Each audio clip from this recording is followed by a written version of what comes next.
नमस्कार, स्पॉटलाइट में आपका स्वागत है। मैं हूं आपके साथ अभिनय सिंह चौहान। आज चर्चा करेंगे बाबरी के लिए बाबरे कौन है।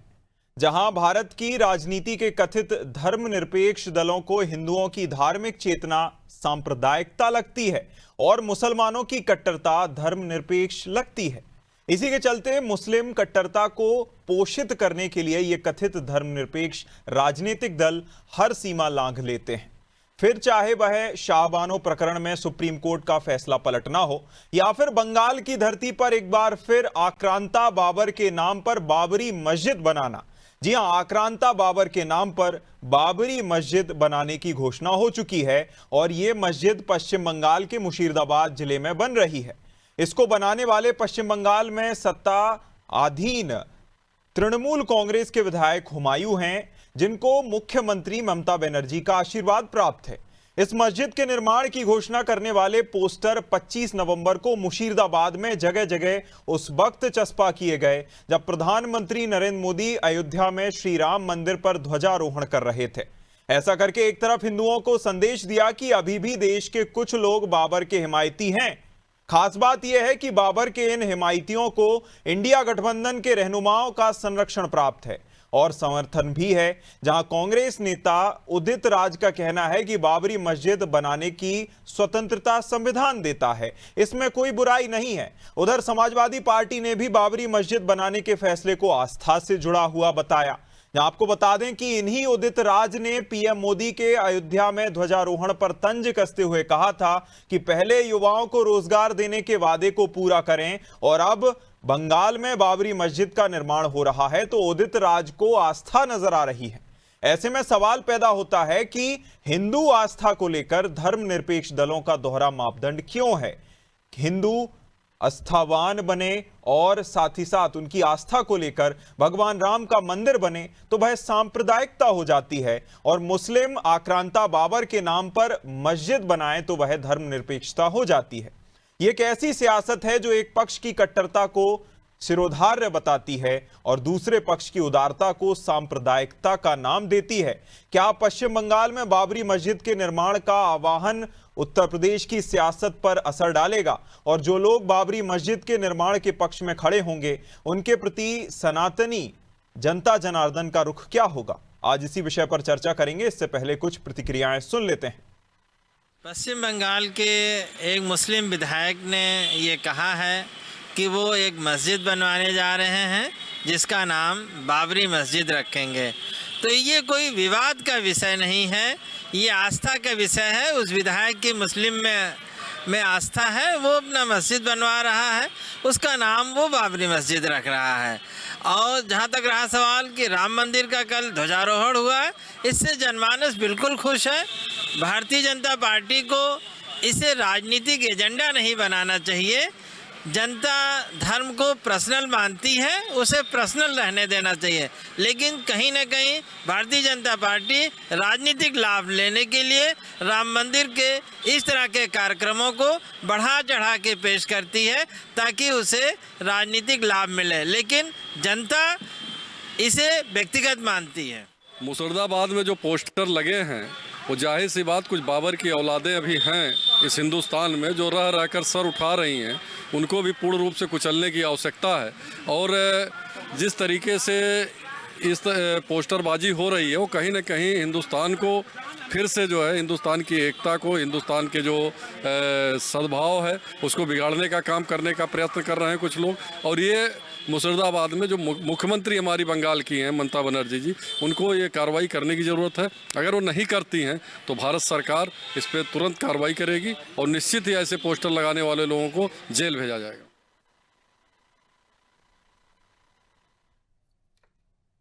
जिस तरह के आपने बयान सुने उनको देखकर तो लगता है कि बड़ी साधारण सी बात है। हालांकि इस विषय पर हमारे साथ चर्चा करने के लिए चंद्रमोहन चौबे बीजेपी प्रवक्ता, डॉक्टर HN उपाध्याय कांग्रेस प्रवक्ता और अशोक यादव जी सपा से जुड़ गए हैं। तीनों ही मेहमानों का बहुत बहुत स्वागत करता हूं मैं अनादि टीवी पर। सबसे पहला सवाल चंद्रमोहन जी आपसे। देखिए, कल सबने ध्वजारोहण देखा, सबने ध्वजारोहण की वह अलौकिक छटा देखी जो कि पूरे देश को एक साथ जोड़ती, एक साथ बांधती है। लेकिन ऐसे में जब ये पोस्टर लगते हैं इस तरह के, ऑब्सेशन इतना क्यों देखा जाता है 6 दिसंबर की तारीख से, बाबरी नाम से इतना ऑब्सेशन क्यों है? चंद्रमोहन जी, क्या कारण हो सकते हैं इसके? अभिनय जी, जी जिस प्रकार से बंगाल में टीएमसी की सरकार अलोकप्रिय हो गई है, जी अत्याचारी हो गई है, अहंकारी हो गई है और जनता में इतना अलोकप्रिय हो गई है कि इस बार जो है टीएमसी अब वापसी नहीं करने वाली है। टीएमसी जानती है कि वो कुछ भी अगर विकास की बात करेगी, शिक्षा की बात करेगी, सड़क की बात करेगी, स्वास्थ्य की बात करेगी, तो उसका कुछ होना नहीं है, क्योंकि उन्होंने अभी तक सिर्फ लोगों को भरमाया है, बंगाल के लोगों को, और उनको भ्रमित किया है। अब क्या है, उनके जो विधायक हैं उनकी सोच क्या है? अभी कांग्रेस के भी प्रवक्ता बोलेंगे, समाजवादी पार्टी के भी प्रवक्ता बोलेंगे, और इन लोग बोलेंगे ये आस्था उन्होंने अपनी प्रकट की है। अगर कोई भाजपा का नेता या कोई हिंदू नेता अगर बयान दे देता कुछ भी, तो ये तुरंत कहते कि इस देश की एकता अखंडता को जो है ये तोड़ने की बात हो रही है, सांप्रदायिकता की बात करने लगते, तनाव की बात करने लगते, कहते कि ये भारत के लोगों को जो है एक दूसरे के बांटने का काम कर रहे हैं। जी लेकिन अभी अभी अभी आपने सुना किस प्रकार के बयान आ रहे हैं। आप ये बताइए, इनको आपको हम बता दें आज कि इनको कहीं भी मस्जिद से कोई मतलब नहीं है। यदि मस्जिद से इन लोगों को मतलब होता ना, चाहे टीएमसी के नेताओं को या किसी अन्य को भी, तो जैसे प्रभु श्री रामचंद्र जी का जो है भव्य मंदिर का निर्माण, प्रभु श्री रामचंद्र जी को मानने वाले, उनके प्रति आस्था रखने वाले लोगों ने मिलकर एक ट्रस्ट बनाया, और उस ट्रस्ट ने प्रभु श्री रामचंद्र जी का भव्य मंदिर, जो 500 वर्षों से हिंदू लोग और प्रभु श्री रामचंद्र जी के भक्त प्रतीक्षा कर रहे थे, जी वो पूरी हो गई। ठीक उन लोग लगे, मन से लगे। लेकिन अभिनय जी अगर आप देखेंगे तो दूसरी तरफ उसी अयोध्या जी के बगल में बाबरी मस्जिद के लिए भी जमीन का आवंटन हुआ था। लेकिन आपको बता दें, बिल्कुल चंद्रमोहन जी, उस पे ना नींव- बिल्कुल चंद्रमोहन जी, ये सवाल, अभिनय- ये सबसे ज्यादा उठने वाला सवाल है कि जहां सुप्रीम कोर्ट ने एक तरफ ये कहा था कि देखिए ये विवादित जगह थी, ये विवाद की जमीन हम इस एक पक्ष को देते हैं, वहां मंदिर बन जाएगा।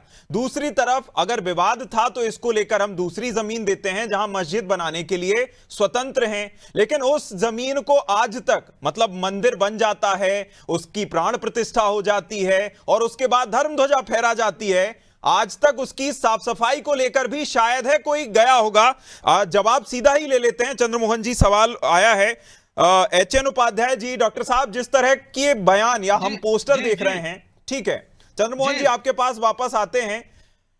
उपाध्याय जी, जिस तरह का पोस्टर सामने आया है और उसमें लिखा गया है कि हम 6 दिसंबर को ही करेंगे, विधायक हैं वह आपके ही जो सहयोगी दल हैं, इंडिया गठबंधन के घटक दल के एक सहयोगी की ओर से यह पोस्टर निकाला जाता है और कहते हैं हम 6 दिसंबर को ही इसका भूमि पूजन या फिर लोकार्पण जो भी हमें करना है, नींव तो हम रख ही देंगे और बाबरी मस्जिद ही नाम रखेंगे।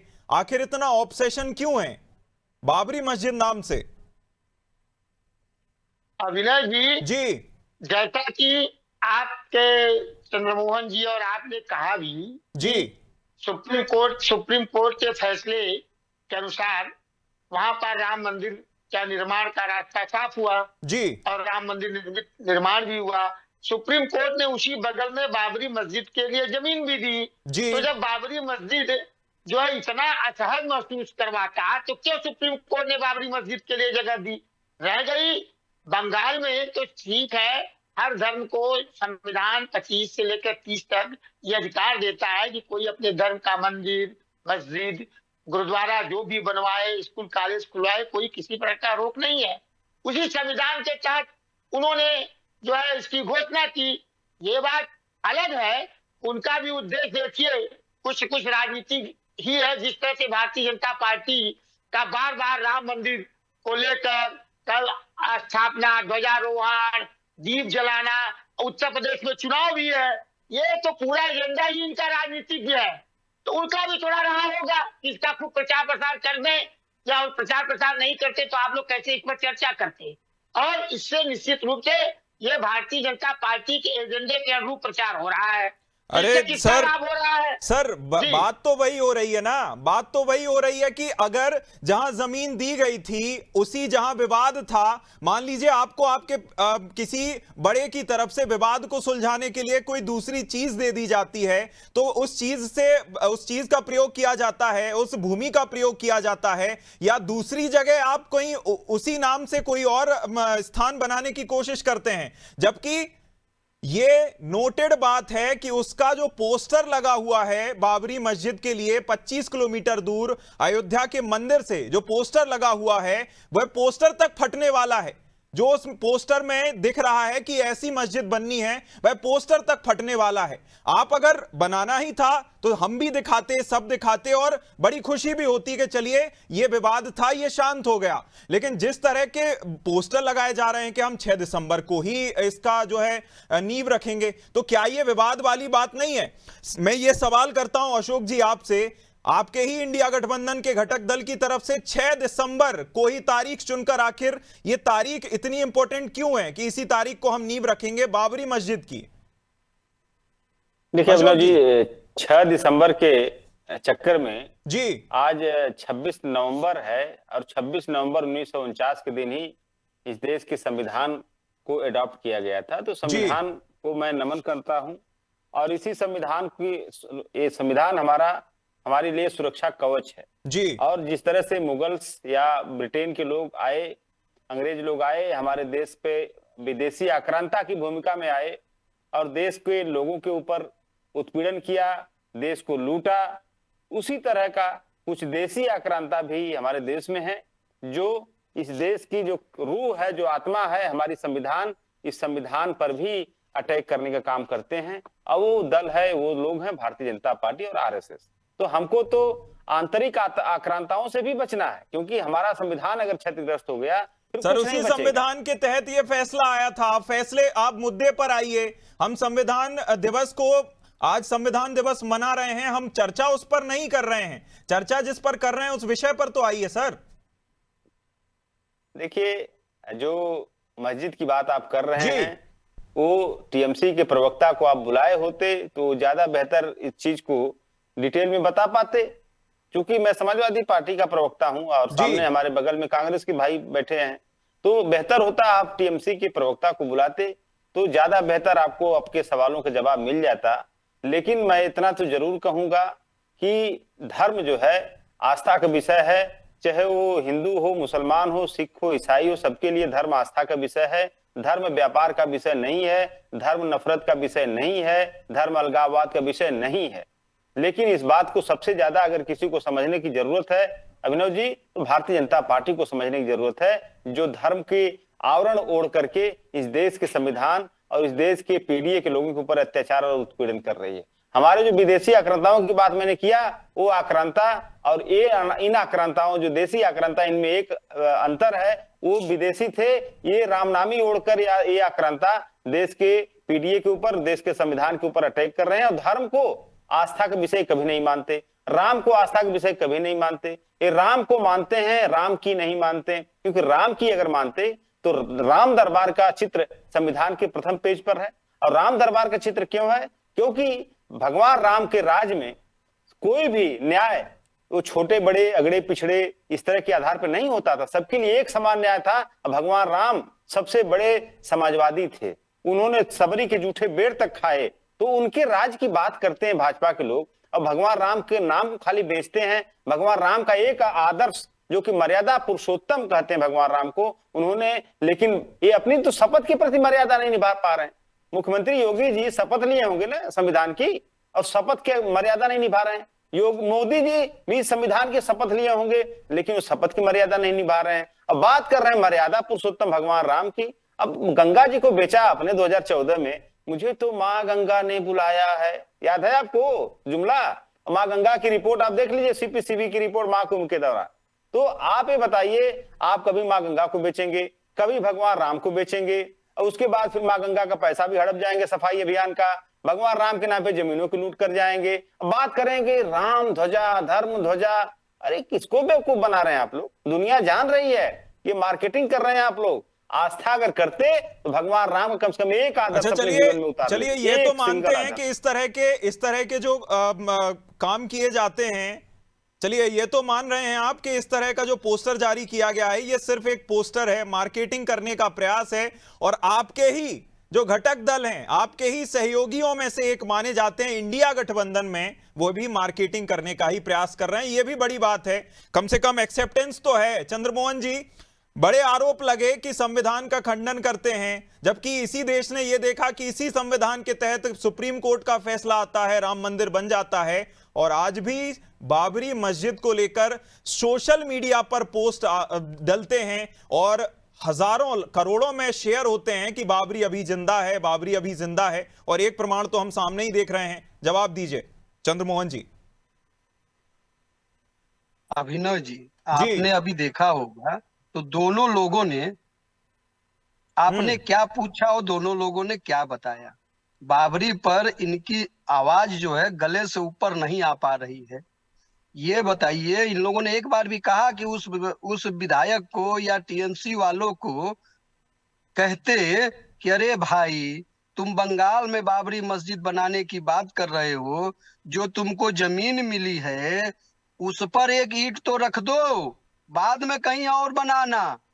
प्रभु श्री रामचंद्र जी का जन्म स्थान पर उनके भक्तों ने 500 वर्षों की प्रतीक्षा संघर्षों के बाद वहां पर उनके लिए भव्य मंदिर का निर्माण करवा दिया। भगवा ध्वज लहरा रहा है, जिसको इस बाबर ने, इस आक्रांता ने, जिसने लुटेरे ने मंदिर के पुजारियों को मारा, राम जी के मूर्ति को क्षतिग्रस्त किया, उनके मंदिर को तोड़कर उसके ऊपर उसने जो है मस्जिद का रूप करा दिया। उसके बारे में इन लोगों ने एक बार भी जो है उस बाबर आक्रांता के बारे में कुछ नहीं कहा, और ना उन लोगों को, टीएमसी वालों को कहा कि भैया पहले वो बाबरी मस्जिद तो बना लो जो जगह मिली थी। लेकिन मैंने आपसे क्या कहा कि ऐसा कुछ नहीं है।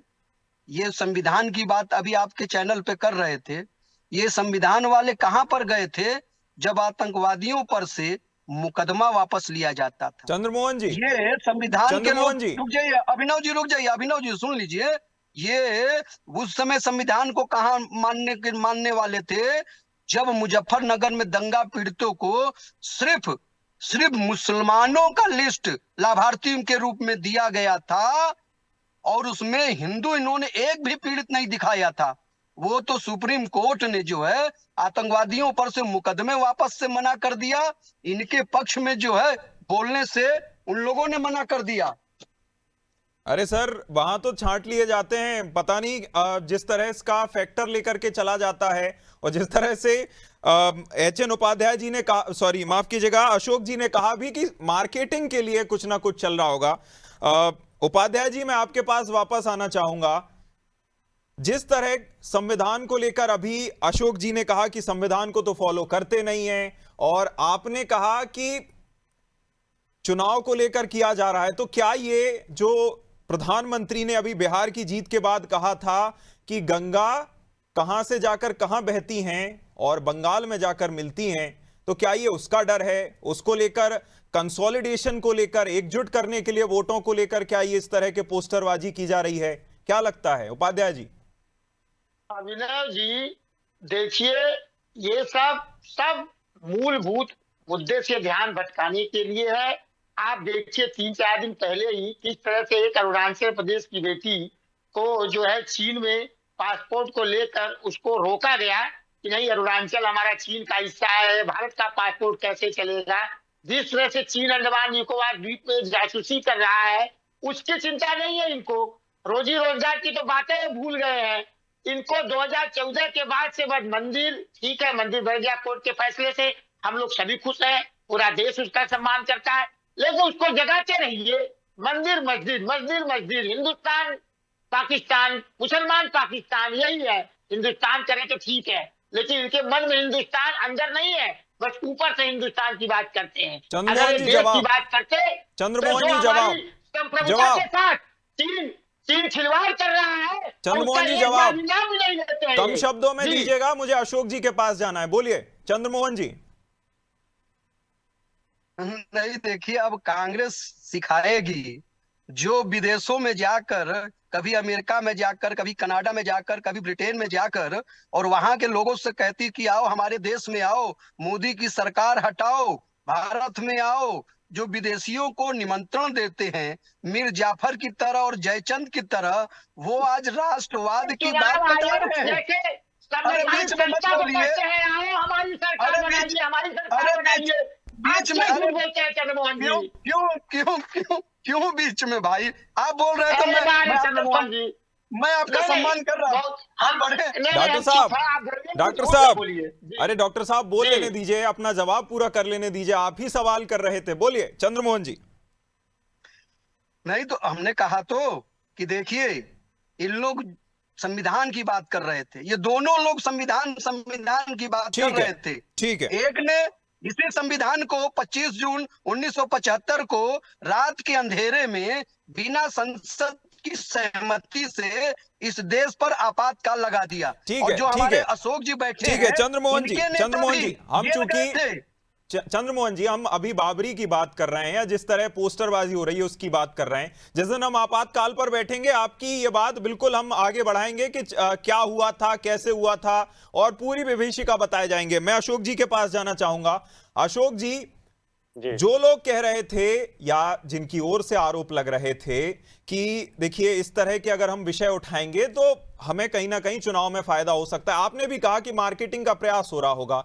बिहार में जो अभी आपने देखा, बिहार में कंसोलिडेशन को लेकर एम बाय फैक्टर, चाहे यूपी में हो और बिहार में हो, एम बाय फैक्टर चलता था। लेकिन जो बिहार में हमें देखने को मिला कि एम बाय फैक्टर भी अब काम नहीं कर पा रहा है, तो क्या इसी को लेकर इस तरह के जो पोस्टर जारी किए जा रहे हैं, और आपका स्टैंड क्या है? क्या इस तरह के पोस्टर जारी होने चाहिए? सपा का स्टैंड क्या है इस ऐसे पोस्टरों को लेकर? अशोक जी। देखिए, मैं दोबारा कहूंगा, धर्म आस्था का विषय है और इसको आस्था के विषय ही रहने दीजिए। और सरकार का काम होता है, पार्टियों का काम होता है जनहित के मुद्दों को उठाना और जनहित के मुद्दों पे बात करना। और दूसरी बात, आपने कहा बिहार में एमवाई फैक्टर फेल होगा। देखिए, फैक्टर कोई नहीं फेल हुआ है जी। फैक्टर जो पास हुआ है ये फंड ट्रांसफर, जो कि चुनाव आयोग बिल्कुल मूक दर्शक बनके और धृतराष्ट्र बनकर, जिस तरह से धृतराष्ट्र के जो सभा में द्रौपदी का चीरहरण होता रहा, धृतराष्ट्र अंधा बनकर, वो तो अंधा था, लेकिन यहाँ पर चुनाव आयोग अंधा गूंगा बहरा सब बन गया और इलीगल तरीके से मोदी सरकार ने फंड ट्रांसफर करना शुरू किया। अशोक जी, 2024 के चुनाव में अच्छे खासे सांसद लेकर पहुंचे हैं आप। पिछले बार से तो अच्छे लेकर पहुंचे ही हैं। एक कम से कम आप भी सरकार का एक ये मुद्दा भी उठा लीजिए कि इस तरह के फंड नहीं होने चाहिए, फ्रीबीज नहीं दी जानी चाहिए, फ्रीबीज बिल्कुल नहीं होनी चाहिए। तो कम से कम आपका एक मुद्दा विषय भी बनेगा संसद में। जो शीतकालीन सत्र भी आ रहा है, इसको लेकर भी मैं आपको सलाह दे रहा हूं कि अगर आपको सच में ये लगता है और सच में ये होना चाहिए तो आपको संसद में विषय उठाना चाहिए, चर्चा होनी चाहिए इस विषय पर, और बहुत जरूरी है इस देश के लिए। फिलहाल हमारे साथ आपका जुड़ने के लिए बहुत शुक्रिया चंद्रमोहन जी। समय समाप्ति की घोषणा हो चुकी है। एचएन जी बहुत शुक्रिया हमारे साथ जुड़ने के लिए। अशोक जी बहुत शुक्रिया। जिस तरह का ये विषय है, जिस तरह के लेकर ये पोस्टर जारी किए गए हैं, देखकर लगता है कि ये विषय यहीं नहीं रुकने वाला। और जब 6 दिसंबर आता है तो ये देखना होगा कि पश्चिम बंगाल के जो विधायक हैं उनकी तरफ से किस तरह इस विषय पर आगे बढ़ा जाता है। इस चर्चा में इतना ही। आप देखते रहिए अनादि टीवी। नमस्कार।